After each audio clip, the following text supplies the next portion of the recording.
السلام علیکم dear students, خیریت سے ہیں آپ؟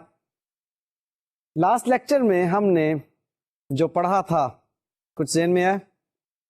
That was about internal auditing, ایسا ہی ہے نا؟ اس کو ہم نے کچھ تھوڑا سا بھی کمپلیٹ کرنا ہے، چند ایک بہت اہم باتیں اس کے بارے میں رہ گئی ہیں، اور پھر آج انشاءاللہ تعالی ہم نے آڈٹ انگیجمنٹ لیٹر کے بارے میں بھی گفتگو کرنی ہے۔ ہم نے انٹرنل آڈیٹنگ کے ریفرنس میں جو باتیں سیکھی تھی لاسٹ لیکچر میں، اس کو اگر میں سم اپ کروں تو وہ کچھ یوں تھی کہ انٹرنل آڈیٹنگ انٹرنل کنٹرول کا ہی ایک حصہ ہوتی ہے، یہ مینجمنٹ کی طرف سے اسٹیبلش کی جاتی ہے انٹرنل آڈیٹنگ، تاکہ انٹرنل کنٹرول کی پراپر ایویلویشن ہو سکے، مانیٹرنگ ہو سکے، اور پھر انٹرنل آڈیٹر مینجمنٹ کو رپورٹ کرنے کا مجاز ہوتا ہے، یعنی کہ ایک امپلائی ہوتا ہے، کتنا بھی انڈیپینڈنٹ کیوں نہ ہو جائے، بہرحال اس پر ایک انفلوئنس موجود ہوتا ہے مینجمنٹ کا۔ اب وہ انٹرنل آڈیٹر چونکہ کام جانچ پرکھ کا ہی کر رہا ہوتا ہے، آڈیٹنگ کا ہی کر رہا ہوتا ہے، ایویلویشنز ہی کر رہا ہوتا ہے، اور test, audit procedures, test of controls وغیرہ وہ بڑی ڈیٹیل کے ساتھ اپلائی کر رہا ہوتا ہے، لہذا اس کا بیشتر کام ایکسٹرنل آڈیٹر بھی استعمال کر لیتا ہے۔ لہذا ہم نے لاسٹ لیکچر میں یہ بات سیکھی تھی کہ انٹرنل آڈیٹر اور ایکسٹرنل آڈیٹر کے مابین ایک کوآرڈینیشن موجود ہونا چاہیے، باہم وہ مشاورت بھی کرتے ہیں، نالج شیئرنگ بھی کرتے ہیں۔ اب جب اس حد تک ایک لیول موجود ہے تو اس کا مطلب ہے کہ ایکسٹرنل آڈیٹر اپنے مقاصد کے حصول کے لیے انٹرنل آڈیٹر کا کیا ہوا کام اپنا لیتا ہے، اسے ایکسپٹ کر لیتا ہے۔ اس کو ایکسپٹ کرنے کے لیے کچھ ہم نے دیکھا تھا کہ جی کچھ بیسک کرائٹیریا وہ پورا ہونے چاہیے، اس میں ہم نے اس کے سٹاف کے ریفرنس میں بھی بات کی، اور اس کے انٹرنل آڈیٹر کے اپنے پروفیشنلزم کے بارے میں بھی بات کی تھی لاسٹ لیکچر میں۔ اب بات کو ہم آگے بڑھا رہے ہیں، اب ہم یہ دیکھنے جا رہے ہیں کہ ایکسٹرنل آڈیٹر جب یہ فیصلہ کر چکتا ہے کہ اس نے انٹرنل آڈیٹر کا کیا ہوا کام اپنانا ہے، اس کو ایکسپٹ کرنا ہے، تو وہ ایویلویشن کس طرح سے کرے گا، کن کن جگہوں پر اس کی ایویلویشن ہونا چاہیے ایکسٹرنل آڈیٹر کی۔ یعنی کہ ہم یہ بات دیکھنے جا رہے ہیں کہ how an external auditor evaluate internal audit working. اس میں اب سب سے پہلا پوائنٹ جو ہم دیکھیں گے وہ یہ دیکھیں گے کہ آڈٹ پروگرامز جو انٹرنل آڈیٹر نے بنائے ہیں وہ ایڈیکویٹ ہیں یا نہیں۔ Adequacy of the audit programs made by the internal auditor، یاد رکھیے گا ہم انٹرنل آڈیٹر کے آڈٹ پروگرامز کو دیکھنے کے بارے میں، ان کو ایویلویٹ کرنے کے بارے میں بات کرنے جا رہے ہیں۔ Here first of all we must know what is meant by audit program. In fact, audit program is a set of instructions which is given by the auditor to its staff۔ وہ جو audit staff ہوتا ہے اس کو auditor کچھ instructions دیتا ہے۔ اچھا بھی انسٹرکشنز کیوں دیتا ہے؟ آڈٹ پلان کے مطابق کام کرنے کی، آڈٹ پلان کو فلفل کرنے کی انسٹرکشنز ہوتی ہیں کہ جو ہم نے آڈٹ پلان بنایا ہے اس آڈٹ پلان کو کس طرح سے ہم نے کمپلیٹ کرنا ہے, اس آڈٹ پلان کے مطابق کس طرح سے ہم نے آڈٹ کرنا ہے, اس کے لیے جو سیٹ آف انسٹرکشنز آڈیٹر کی طرف سے اس کے آڈٹ سٹاف کو دی جاتی ہیں, that is known as audit program.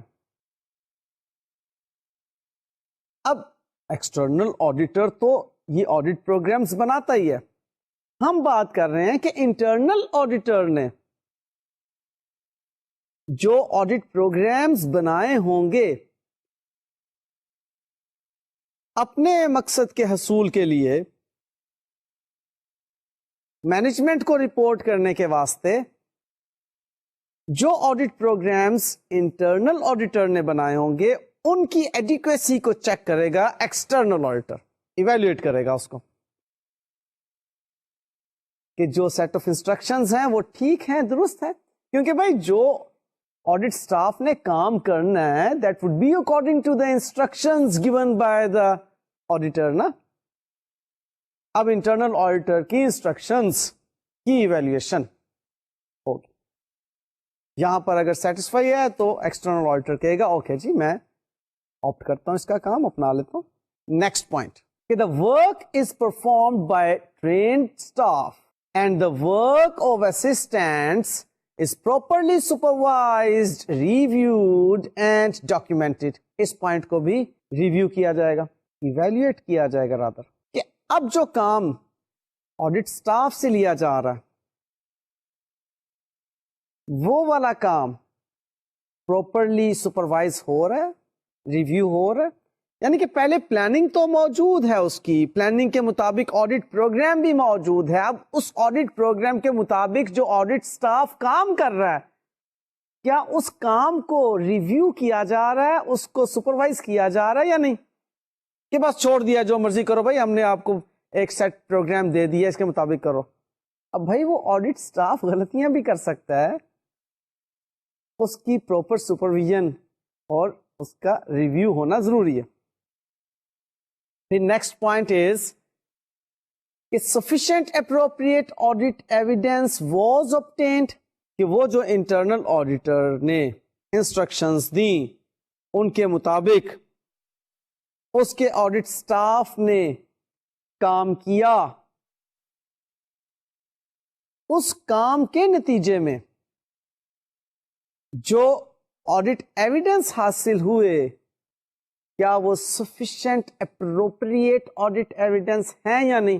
اب sufficiency اور appropriateness اس کو ہم ڈسکس کر چکے ہیں پہلے, تو audit evidence جو ہے وہ sufficient appropriate ہونا چاہیے, بھلے وہ internal auditor نے ہی کیوں نہ حاصل کیے ہوں. اب اگر sufficiency appropriateness اس میں ہے تو external auditor کہے گا ٹھیک ہے جی اس کا کام میں اپنا لیتا ہوں, لہذا وہ اس کی سفیشنسی اور اپروپریٹنس کو بھی ایویلویٹ کرے گا.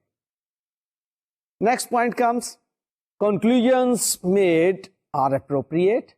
اس کے بارے میں اب ایکسٹرنل آڈیٹر ایویلویشن کر رہا ہے کہ بھائی وہ اب ان سفیشینٹ اپروپریٹ آڈٹ ایویڈنس پر بیس کر کے جن کنکلوژنس تک پہنچا کیا وہ اپروپریٹ ہیں, درست ہیں, وہی کنکلوژن ڈرا کرنا چاہیے تھا اس کو یا اس کو کوئی اور کنکلوژن ڈرا کرنا چاہیے تھا, کیونکہ اب اس کنکلوژن پر بیس کر کے اس کی رپورٹ بننی ہے نا.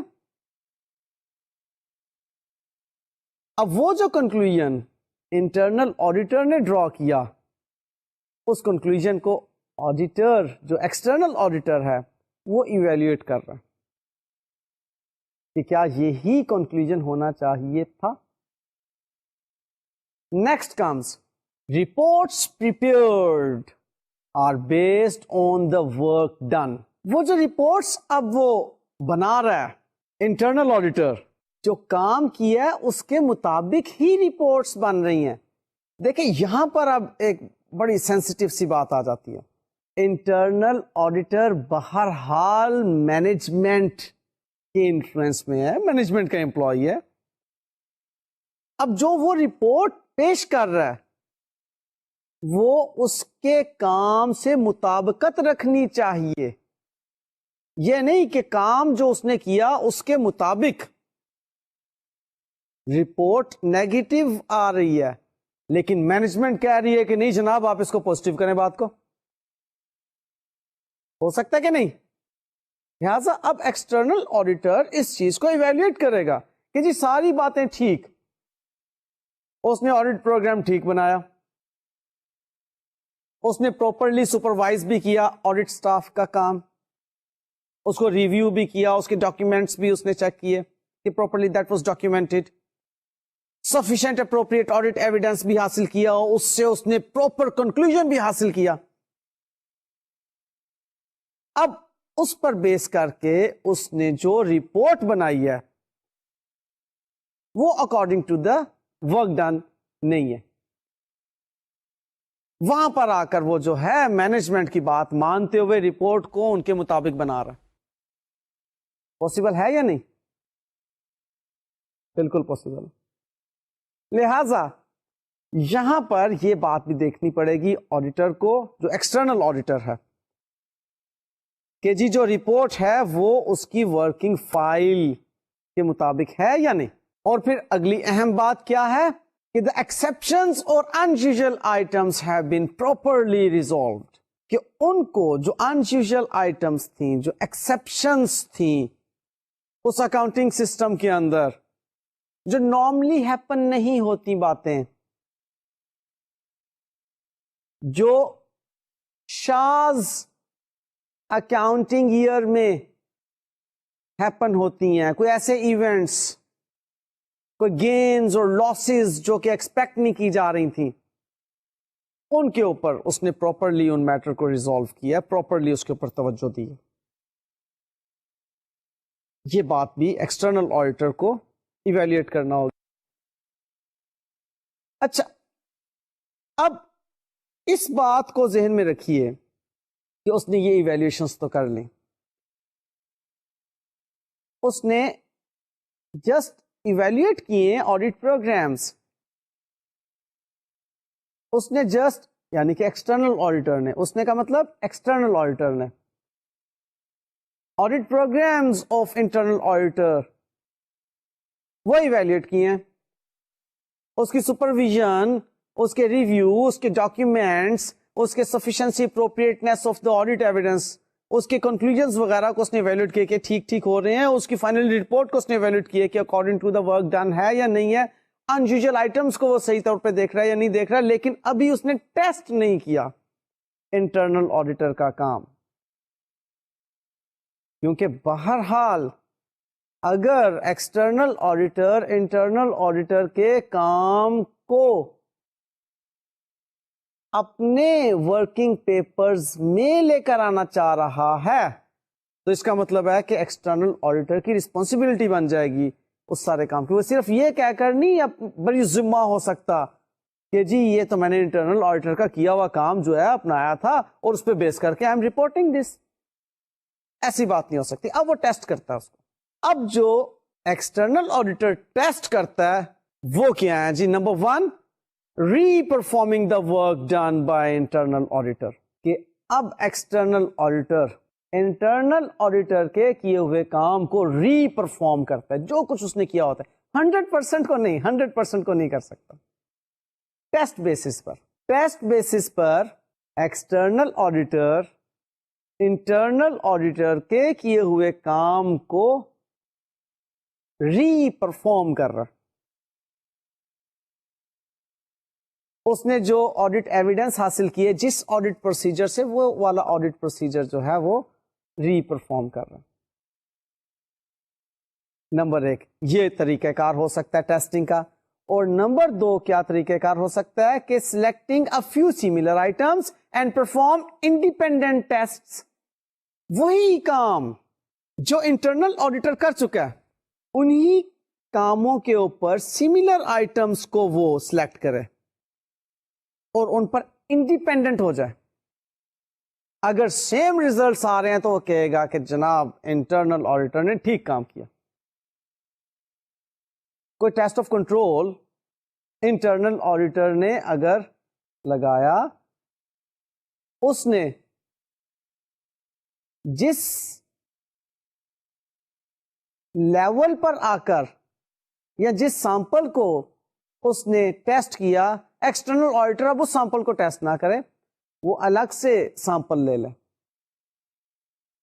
اپنی ججمنٹ پر بیس کرتا ہوا، اور اس سیمپل سائز پر وہ انڈیپینڈنٹ ہو جائے، ٹیسٹ آف کنٹرول لگائے. اف ریزلٹس آر سیم تو اس کا مطلب ہے انٹرنل آڈیٹر نے کام ٹھیک کیا ہوا تھا، اس کے کام کو اپنایا جا سکتا ہے ٹیسٹ بیسس پر. اور لاسٹ پوائنٹ جو اس کے اندر آپ دیکھیں گے، testing of the work done by internal auditor by the external auditor, وہ ہے observation of internal auditing procedures, کہ آپ آبزرو کرے. ایکسٹرنل آڈیٹر صرف آبزرو کر رہا ہے کہ انٹرنل آڈیٹنگ پروسیجرز جو ہیں وہ درست ہیں یا نہیں. تو my dear students,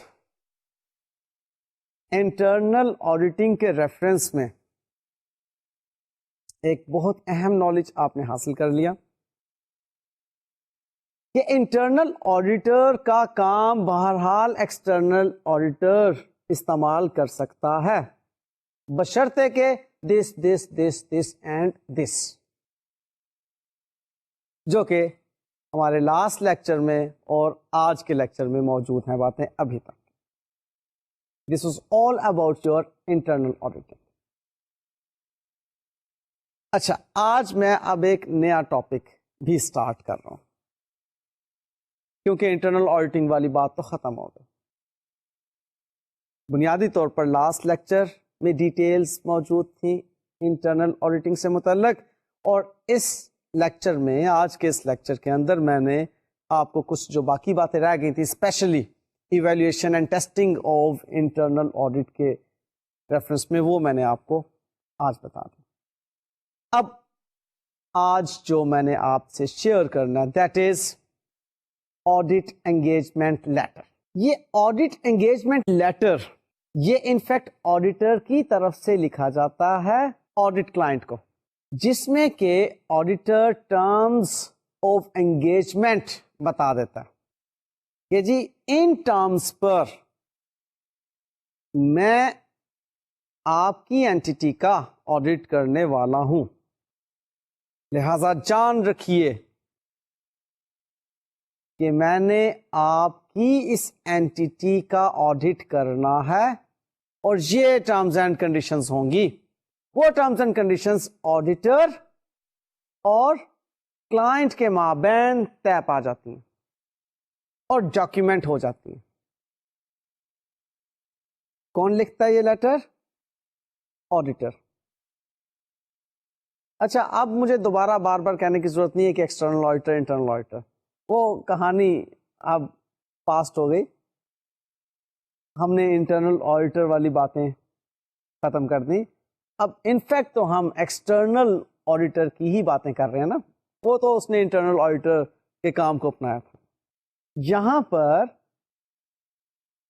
external auditor, جس کو اب میں صرف آڈیٹر ہی کہوں گا، ایگریڈ؟ آڈیٹر اپنے آڈیٹ کلائنٹ کے ساتھ کچھ ٹرمز اینڈ کنڈیشنز طے کر رہا ہے اور کچھ باتیں واضح کر رہا ہے کہ جناب آپ کو معلوم ہونا چاہیے کہ یہ باتیں ہیں میرے اور آپ کے مابین، جس پر بیس کر کے میں نے یہ آڈیٹ کرنا. So it is a letter written by the auditor to the audit client. اس کے کچھ بنیادی کانٹینٹس ہیں جو اس کے اندر موجود ہوتے ہیں. نمبر 1، ان پرنسپل کانٹینٹس میں سے سب سے پہلا جو پوائنٹ ہے وہ ہے objectives of the financial statement. اب یہ بات آڈیٹر باور کروا رہا ہے ان کو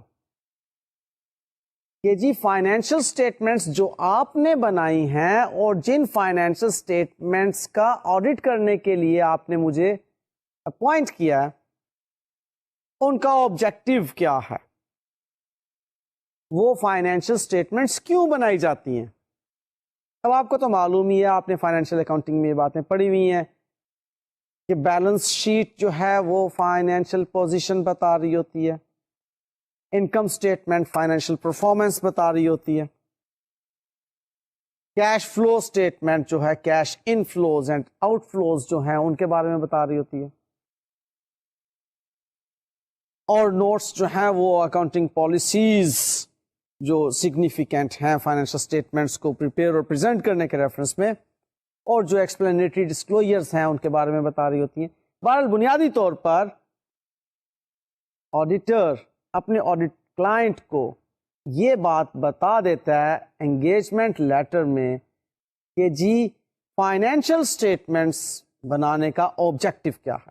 اور دوسری اہم بات جو اس میں موجود ہوتی ہے وہ managements responsibility for financial statement کے بارے میں ہے کہ جی فائنینشیل اسٹیٹمنٹس کو بنانے کی جو رسپانسبلٹی ہے وہ آپ کی ہے. یہ بات بھی آڈیٹ انگیجمنٹ لیٹر میں آڈیٹر اپنے آڈیٹ کلائنٹ کو باور کرا دیتا کہ جی کل کو کوئی ایسی بات نہ ہو کہ جی I was responsible for preparation of the financial statements, I am not.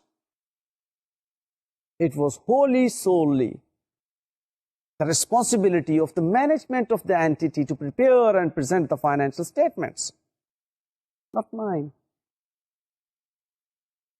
اس بات کو بھی انگیجمنٹ لیٹر میں بیان کرنے کے بعد وہ نیکسٹ بات کرتا ہے اسکوپ آف دا آڈیٹ کی. Scope of the audit means کہ میں نے آڈیٹ کیوں کرنا ہے, میں نے بھائی ایک اوپینین دینا ہے آپ کی فائنینشیل اسٹیٹمنٹس کے ٹرو اینڈ فیئر ویو کے بارے میں, اور وہ بھی میں نے یہ کہنا ہے کہ کوئی مٹیریل مس اسٹیٹمنٹس نہیں ہے اس کے اندر, لہذا میرا اسکوپ آف آڈیٹ یہ ہوگا.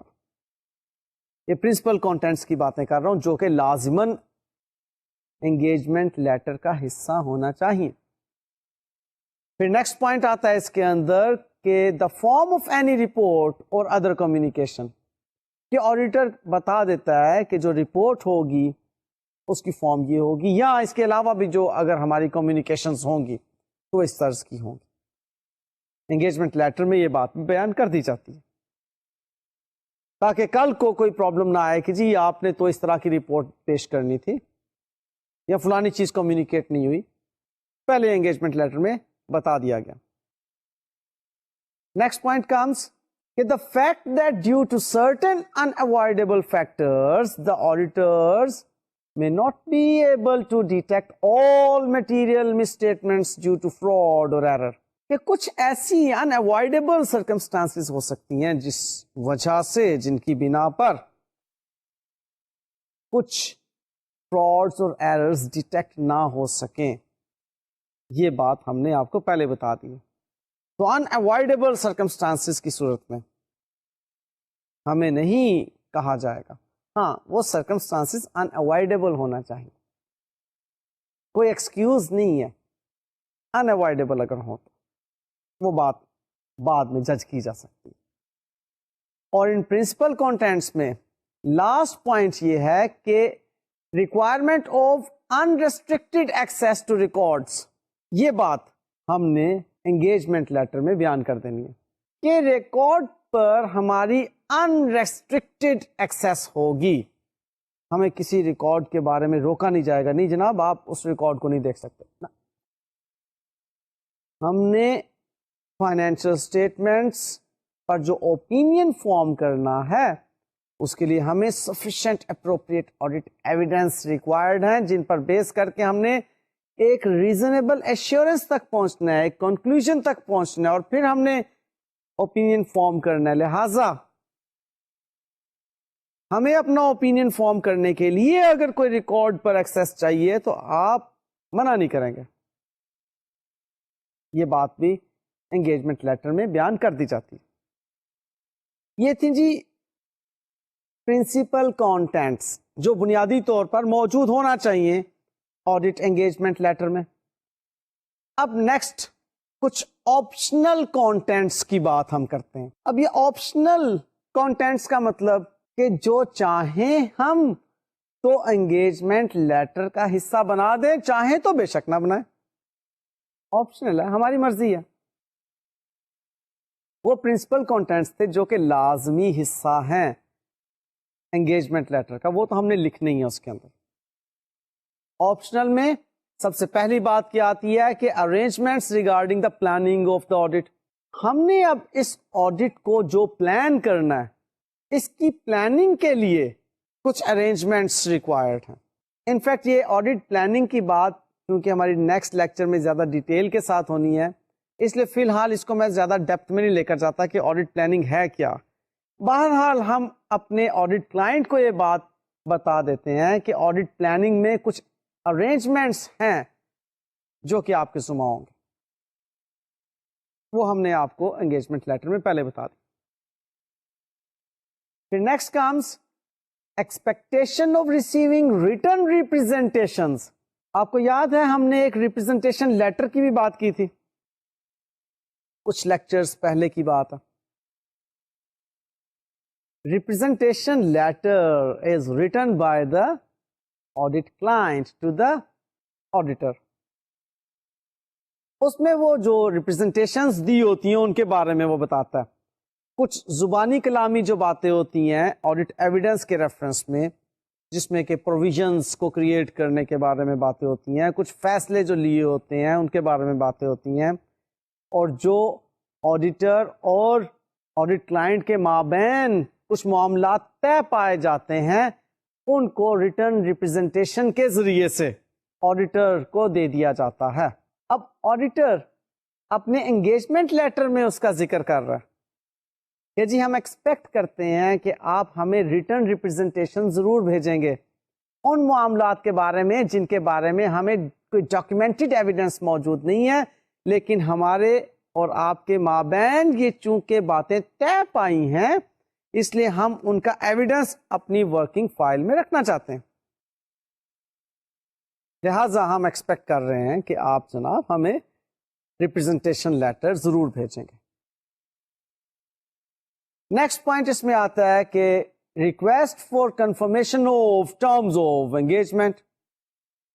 ہم یہاں پر اپنی انگیجمنٹ لیٹر میں یہ بات بھی بیان کر دیتے ہیں کہ جی آپ پلیز یہ جو لیٹر میں ہم نے ٹرمز بیان کی ہیں کہ آپ یہ کریں گے, ہم آپ سے یہ ایکسپیکٹ کر رہے ہیں, ان کو پلیز ایکنالج کر دیجئے. دیکھیے engagement letter is written by the auditor, it is signed by the auditor, لیکن اس کو ایکنالج آڈٹ کلائنٹ بھی کرتا ہے اور پھر یہ فائل میں لگ جاتا ہے. تو معلوم کیا ہوا کہ انگیجمنٹ لیٹر پر آڈیٹر کے بھی سائن ہوتے ہیں اور آڈٹ کلائنٹ کے بھی سائن ہوتے ہیں, لیکن اس کو انیشیٹ کون کر رہا ہے؟ آڈیٹر. سمجھ آئی بات کہ آڈیٹر نے انیشیٹ کرنا ہے, اس نے تمام کنٹینٹس اس میں لکھنے ہیں, سائن کرنا ہے, بھیجنا ہے کلائنٹ کو, اس نے ایکنالج کر دینا. تو وہ کہہ رہا ہے پلیز جناب آپ اس کو ایکنالج بھی کر دیجیے. Next point comes description of any other letter or reports the auditor expects to issue the client. Next point, basis for computation of fee. کہ auditor یہ اب اصل بات کی طرف آ رہا ہے کہ جی میں جو آڈٹ کر رہا ہوں آپ کا, آپ مجھے فی کس طرح سے پے کریں گے.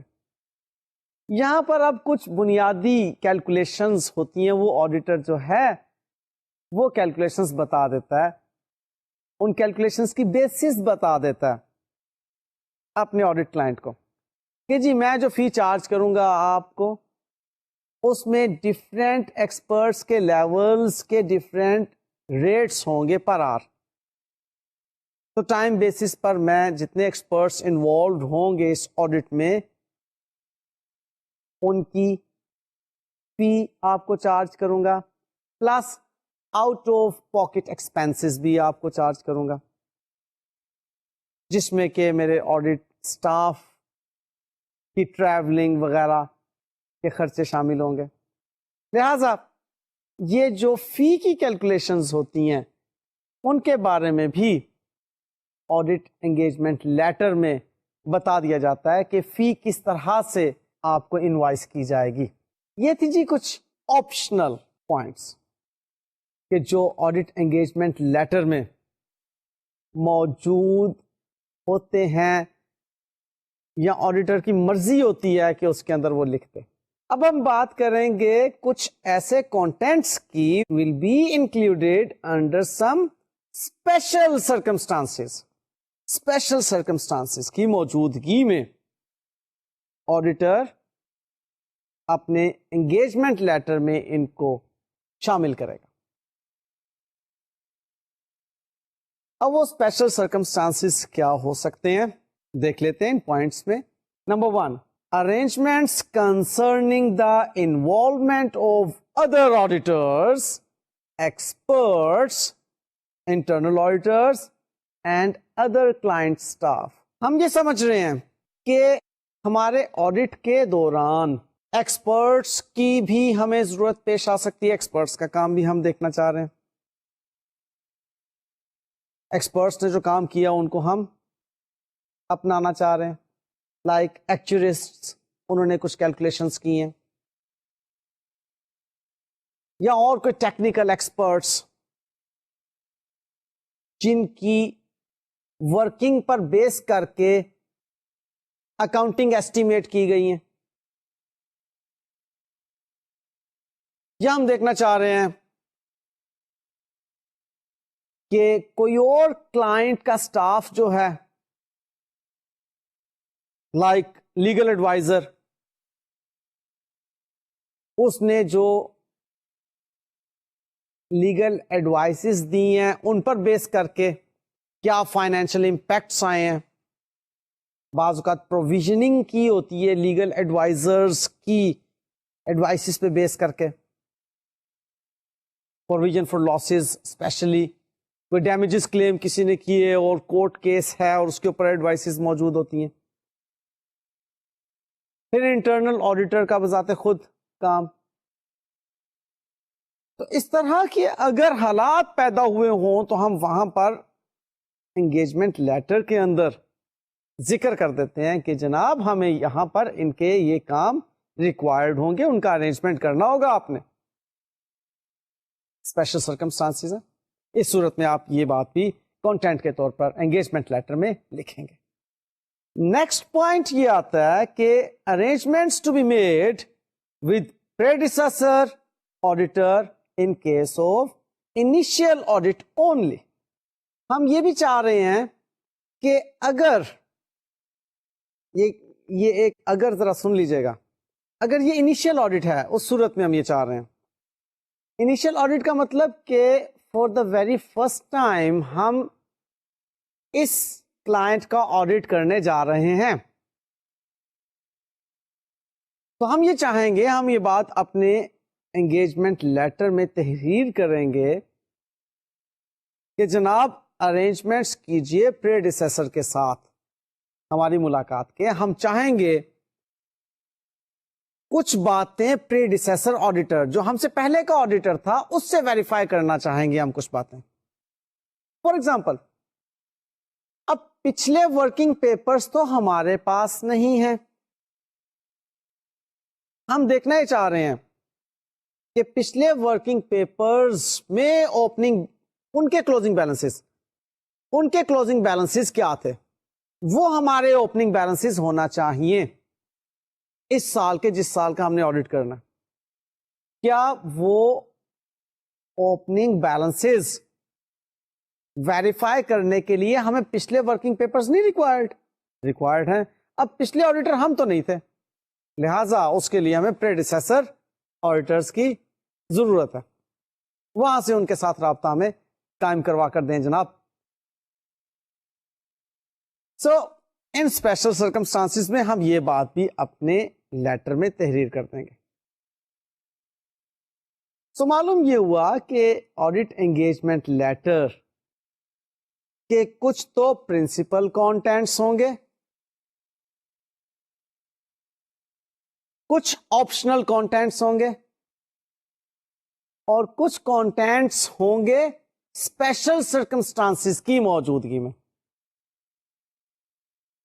تو یہ تینوں کانٹینٹس، تینوں طرح کے کانٹینٹس آپ کو یاد ہونا چاہیے. اچھا، بات کو آگے بڑھاتے ہیں. آڈٹ انگیجمنٹ لیٹر کیا آڈیٹر کو جس بھی کمپوننٹ کے آڈیٹر کے طور پر اپوائنٹ کیا گیا، ہر کمپوننٹ کے لیے اس کو آڈیٹ انگیجمنٹ لیٹر تحریر کرنا ہوگا. یعنی کہ لائک 3 4 5 جگہوں پر برانچز ہیں ڈفرینٹ شہروں میں، اور برانچز کا الگ الگ آڈیٹور ہے. اب کیا آڈیٹر ہر برانچ کے لیے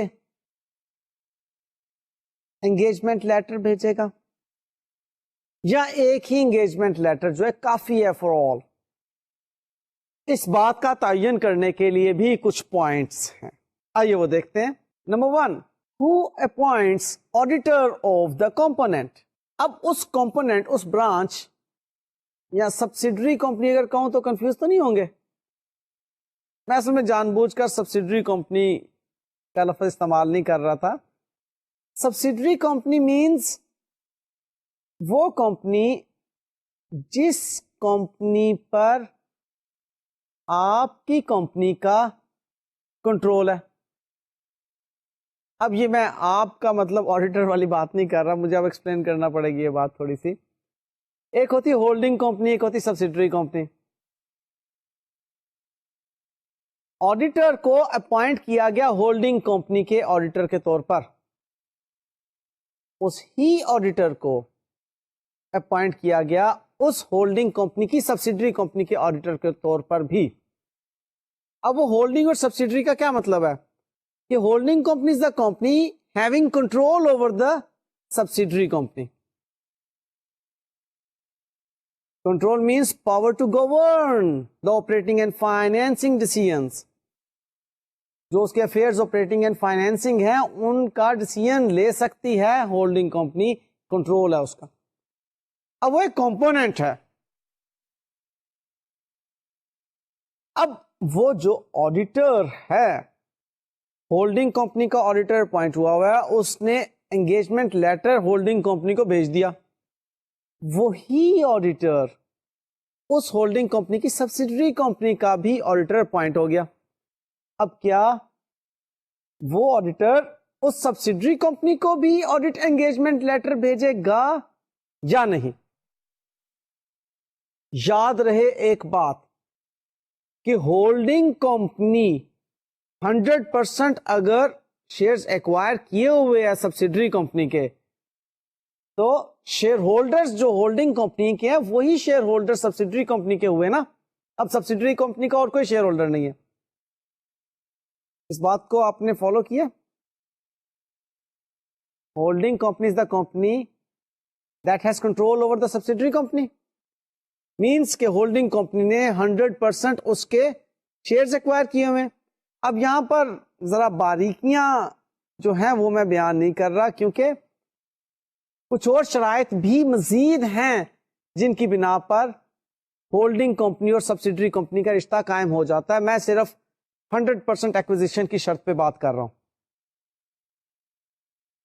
تو 100% ایکوزیشن کی شرط پہ اگر میں بات کروں تو سبسیڈری کمپنی کہ 100% شیئرز ہولڈنگ کمپنی کے پاس ہیں کا مطلب کیا ہے کہ ہولڈنگ کمپنی کے جو شیئر ہولڈرز ہیں وہی سبسیڈری کمپنی کے شیئر ہولڈرز ہیں، اور ان کو ہی آڈیٹر نے رپورٹ کرنا ہے.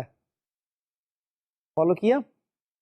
اب جب ان کو ہی رپورٹ کرنا ہے، وہی اپوائنٹنگ اتھارٹی ہیں سبسیڈری کمپنی کی آڈیٹر کے لیے بھی، اس کے آڈٹ کرنے کے لیے بھی. تو اس کا مطلب کیا ہوا کہ اس آڈیٹر کو سبسیڈری کمپنی کے آڈٹ کے لیے الگ سے انگیجمنٹ لیٹر بھیجنے کی ضرورت نہیں ہے. پوائنٹ فالو کیا؟ اب وہ ایک ہی انگیجمنٹ لیٹر سے کام چلا لے گا. لیکن اگر سبسیڈری کمپنی تو ہے، لیکن اس سبسیڈری کمپنی کی کنڈیشن یہ ہے کہ اس کے 100% شیئرز ہولڈنگ کمپنی نے ایکوائر نہیں کیے ہوئے، وہ کسی کانٹریکٹ پر بیس کر کے سبسیڈری ہے، یا اسٹیچوٹ نے کہا تو سبسیڈری ہے. کسی بھی ایسی ریزن سے 4-5 ریزنز ہیں. ڈائریکٹرز اس کے جو ہیں زیادہ تر ہولڈنگ کمپنی اپوائنٹ کرتی ہے اس وجہ سے وہ سبسیڈری ہے، لیکن شیئر ہولڈرز تو اس کے ہولڈنگ کمپنی کے شیئر ہولڈرز کے علاوہ بھی ہیں نا، اور شیئر ہولڈرز ہوتے ہیں جنہوں نے اپوائنٹ کرنا ہوتا ہے آڈیٹر کو. لہذا اپوائنٹنگ اتھارٹی ہولڈنگ کی اپوائنٹنگ اتھارٹی سے ڈفرینٹ ہے. اب یہاں پر آڈیٹر کو آڈٹ انگیجمنٹ لیٹر بھیجنا پڑے گا اس سبسیڈری کمپنی کی طرف. Point clear? Appointment share holders نے کرنی ہے آڈیٹر کی. 100% ایکوزیشن کی صورت میں اپوائنٹمنٹ جو شیئر ہولڈرز ہولڈنگ کی کر رہے ہیں وہی سبسیڈری کی کر رہے ہیں.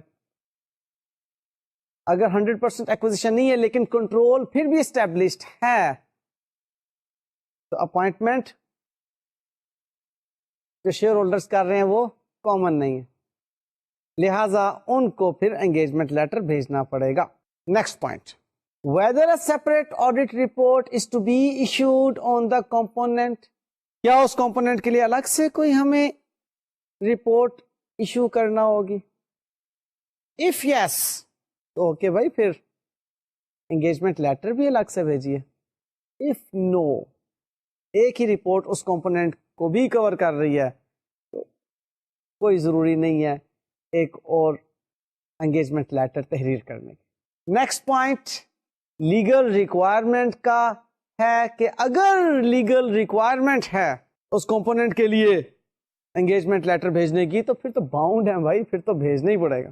Next point comes degree of ownership by parent. یہ پوائنٹ ہم کنٹرول کے ریفرنس میں ڈیٹیل سے ڈسکس کر چکے ہیں کہ ڈگری آف اونرشپ کیا ہے.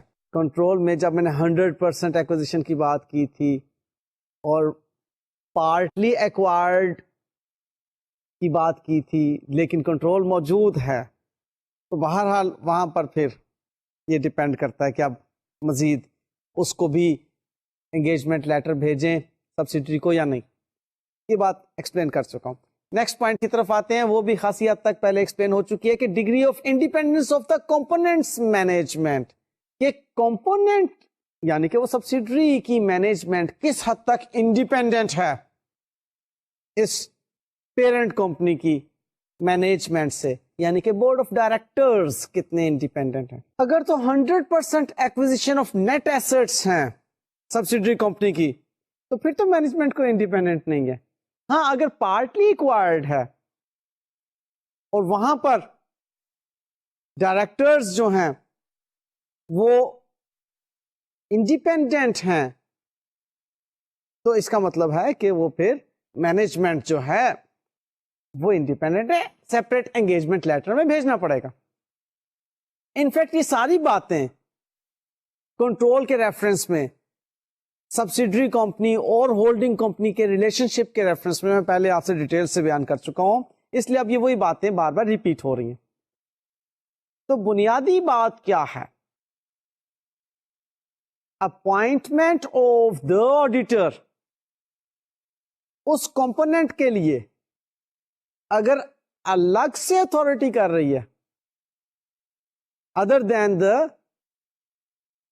ہولڈنگ کمپنی یا other than the main companies appointing authority, تو پھر آڈیٹر کو سپریٹ انگیجمنٹ لیٹر بھیجنا پڑے گا اس دوسری کمپوننٹ اینٹی کی طرف. اچھا جی، اب ایک اور بہت اہم پوائنٹ جو میں آپ کے ساتھ شیئر کر لوں اسی آڈٹ انگیجمنٹ لیٹر کے ریفرنس میں، کہ کیا آڈیٹر ہر سال آڈٹ انگیجمنٹ لیٹر بھیجا کرے گا یا نہیں. یعنی کہ ریکرنگ نیچر آف آڈٹ کی صورت میں اب آڈیٹر کی کیا ذمہ داری ہے انگیجمنٹ لیٹر اپنے کلائنٹ کو بھیجنے کی. اس میں چند ایک پوائنٹس ہیں کہ جن پوائنٹس کی موجودگی میں، جن فیکٹس کی موجودگی میں آڈیٹر کو انگیجمنٹ لیٹر اپنے آڈٹ کلائنٹ کی طرف بھیجنا ہوگا ہر سال، یا جب بھی وہ معاملات اپیئر ہوں گے، اکر ہوں گے، تو آڈیٹر سمجھے گا کہ جناب اب مجھے آڈٹ انگیجمنٹ لیٹر بھیجنا چاہیے. وہ کیا ہے؟ Number 1 if client misunderstands the objective and scope of the audit. اگر کلائنٹ جو ہے وہ آڈٹ کا اسکوپ یا آڈٹ کا مقصد مس انڈرسٹینڈ کر رہا ہے تو اس کو سمجھائیں گے نہیں جناب، آڈٹ کا مقصد یہ نہیں تھا جو آپ سمجھ رہے ہیں. تو ایک فریش انگیجمنٹ لیٹر بھیجنا پڑے. نیکسٹ پوائنٹ کہ اینی ریوائزڈ اور اسپیشل ٹرمز آف انگیجمنٹ اگر ایگزسٹ کر رہی ہوں، کوئی ٹرمز ریوائز ہو گئی، کوئی فی وغیرہ کا مسئلہ ریوائز ہو گیا، تو ہم ایک نئے انگیجمنٹ لیٹر کے ذریعے سے وہ بتائیں گے. نیکسٹ کہ recent change of senior management یا بورڈ آف ڈائریکٹرز اور اونرشپ، اس آڈٹ کلائنٹ کی سینئر مینجمنٹ میں تبدیلی آ گئی، سی ایف او تبدیلی ہو گیا، تو بورڈ آف ڈائریکٹرز میں تبدیلیاں آ گئی، اونرشپ تبدیل ہو گئی، تو بھائی اب تو نیا انگیجمنٹ لیٹر بھیجنا بنتا ہے. اور یا پھر a significant change in nature or size of the client's business. بھائی جو ہمارا کلائنٹ جس سائز پر بزنس کر رہا تھا اب اس سے کئی گنا بڑے سائز پر بزنس کر رہا ہے، لہذا اب بھی ایک نیا انگیجمنٹ لیٹر بھیجنا بنتا ہے، کیونکہ کئی مسائل اب ایسے اس کے سائز کے بڑھنے کی بنا پر اس میں اپیئر ہو سکتے ہیں، اکر ہو سکتے ہیں، جو کہ پہلے موجود نہیں تھے، لہٰذا اب نئے انگیجمنٹ لیٹر کے ذریعے سے ہم ان کو کور کریں گے. اور لاسٹلی اگر کوئی لیگل ریکوائرمنٹ آ جاتی ہے، ہمیں قانون کہہ دیتا ہے کہ جناب آپ ریفریش کریں، تو ہمیں پھر انگیجمنٹ لیٹر بھیجنا پڑے گا نیا. سو جناب یہ تھی کل کہانی آڈٹ انگیجمنٹ لیٹر کے ریفرنس میں جو کہ میں نے آپ کو بتائی. اس میں بیسک کانٹینٹس، اس کے principal contents, optional contents, special circumstances کی صورت میں جو کانٹینٹس ہیں انہیں ہم نے سیکھا.